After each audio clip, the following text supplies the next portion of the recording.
Eliminated na ang Converge ngayong Commissioner's Cup, and ano yung mga natutunan natin through the run.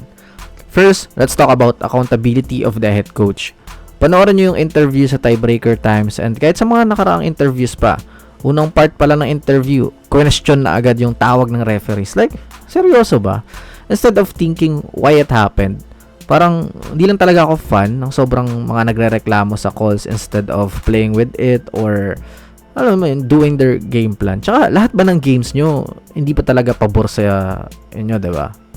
Alam mo yun, pointing fingers, hindi katulad ng ibang coaches na inaako talaga nila yung mga talo. If something goes wrong, sila yung nagbabag ng burden. Pero dito sa Converge, hanap sisi. Lalo nung unang import na si Kyler Kelly. Ngayon, ganito yung nangyari. Sa tingin nyo ba, import problem pa rin ba? Ulit-ulit na lang tayo na si Kelly nga talaga yung fit na import pero hindi naman nagamit yung roster ng maayos. Ngayon, medyo nangihinayang talaga ako dun sa Heading at Williams trade. Feel ko, grabe lang yung cravings ng Converge kay Mikey kahit alam nating past his prime na. Ibang klase sana yung backcourt if Juan at Heading. Kasi si Heading sanay maging off-ball. Unlike with Mikey and Juan na same type na need ng bola to be effective. Tapos may Stockton pa, ganun din yung nilalaro.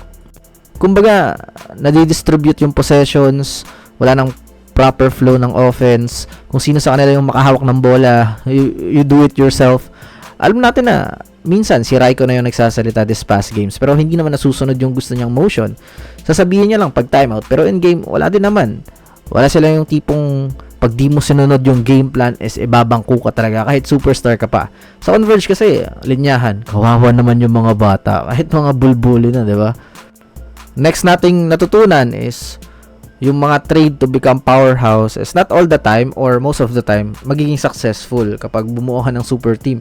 Nangyayari din naman yan sa NBA. Yung Warriors lang siguro yung naging successful kasi dating naka-build na yun tapos dumagdag lang si KD. Pero malay natin, itong Converge maging Petronovela kasi nag-struggle din naman yung Death 5 ng SMB before na ma-figure out. So, in-accept ng bawat isa yung role and nag-deliver ng ilang championships.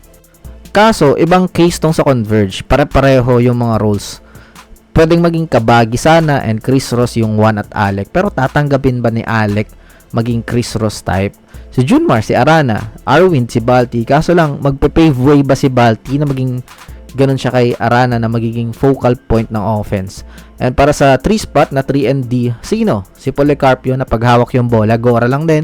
Mas lalo na si Concepcion, diba? That could have been Shawnee Winston role. Pero, ayun. Feel ko nga yung trade din kay Abueva is mas naging distraction kaysa naging additional help. Gets nyo naman.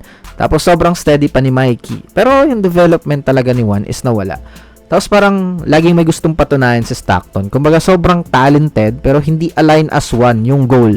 May kanya-kanya silang belief. They are working on themselves rather on a team na hindi nakikita ng coaching staff kahit ilan pa yung nagsasalita dyan.